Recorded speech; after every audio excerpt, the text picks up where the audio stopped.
religious tone, and yet can a geographical center be otherwise located in a dynamic and expanding universe?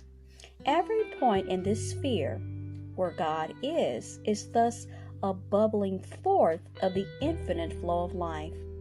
The great truth taught by the mystics of all ages is this: life is lived from within out. This means that the whole universe is concentrated at the point where you are. More than this, you are the universe expressing as you. You are its living enterprise.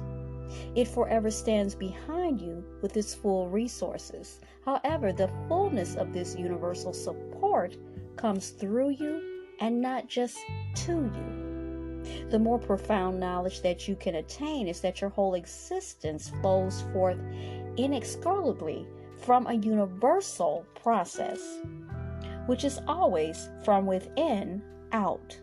How widespread and deep-seated is the belief that we are forever in competition with people and in conflict with the world around us. Our fears, our resentment, our anger, and even grief come because we feel that the instability of life in the world is a threat to our very existence in it. Now, Jesus gave the answer. The kingdom of God is within you, found at Luke 17:21. The kingdom within is the realm of all potentiality, all substance, all life, all love, and all peace.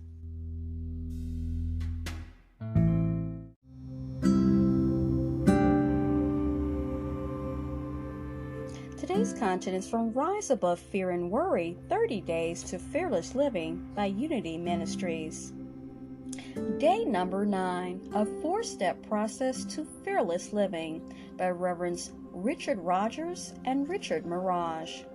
How do we live fearlessly when there seems to be so many things that scare us? We appear to be afraid of everything. We're afraid to go to the doctor, and we're afraid not to go. We're afraid of the past, and we're afraid of the future. We're afraid to know and afraid of not knowing. How do we break out of the pattern of fearful thinking and live fearlessly? Here is a 4-step process that moves us into fearless living. Dedicate your life to God.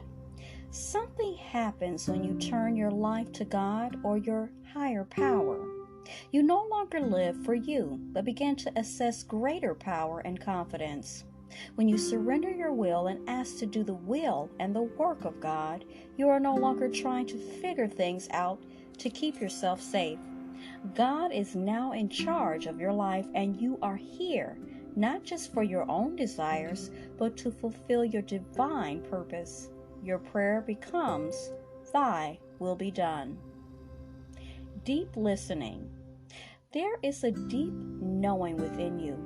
Your soul knows how to keep you safe. Your soul can guide you to a greater life. Your soul can access the infinite wisdom of God, but you need to listen to the deeper conversation going on within you. As you listen to your own inner voice consistently, you will be amazed at what is revealed to you. Courageous action. It is not enough to listen to God. You have to be willing to put the wisdom and guidance into effect in your life. And that takes courage. Knowledge is not enough. Knowledge demands courageous action. It is not enough to know the truth. You have to be willing to quickly and boldly act with as little resistance as possible. The way your life becomes better is to act from the highest understanding you know. And lastly, enlightened review. As you begin to live this process, it builds your faith in God and yourself.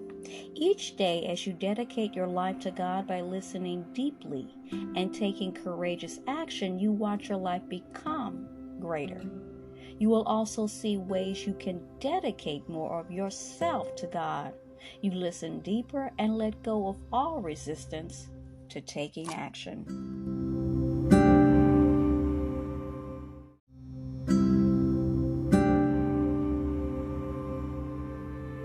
This episode is brought to you by Rise Above Fear and Worry, 30 Days to Fearless Living by Unity Ministry. Day 10, What is Faith by Reverend Robert Brumet. Faith is intrinsic within the mind of every human being. It operates within each of us. We are often admonished to have faith, but actually we cannot have faith. Faith is fundamental to our nature.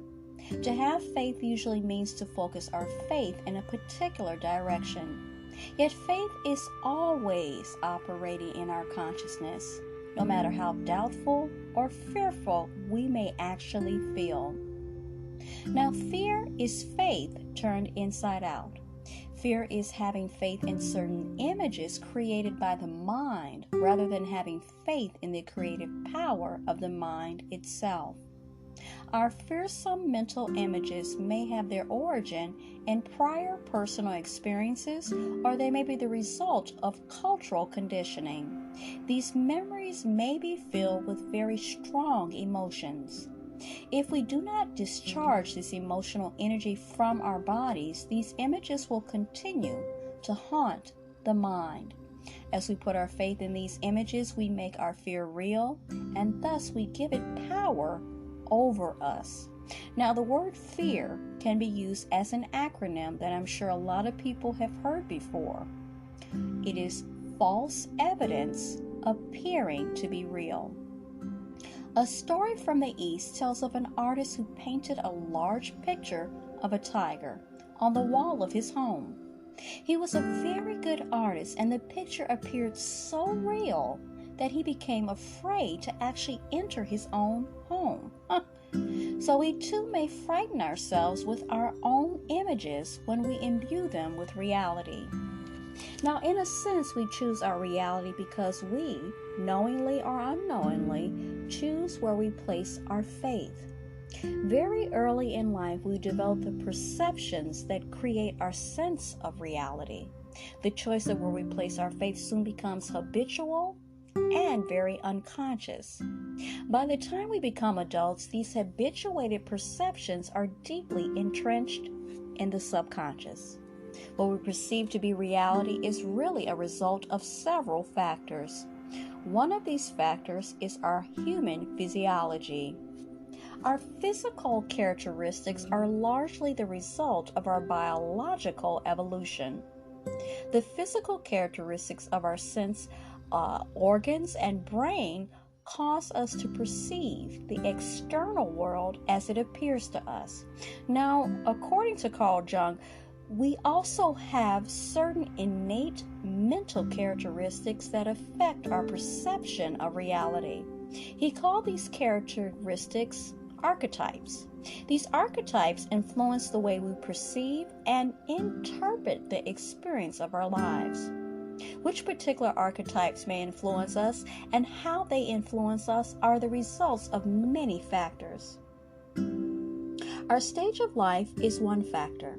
Our culture and our particular era of human history are also factors in determining our perception of reality.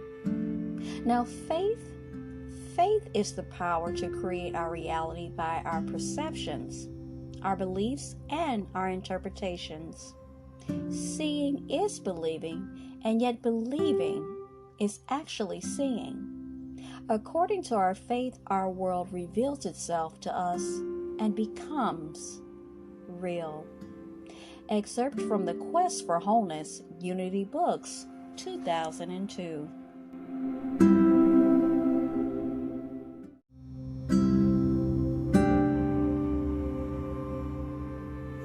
You were just listening to Teachable Moments with April podcast.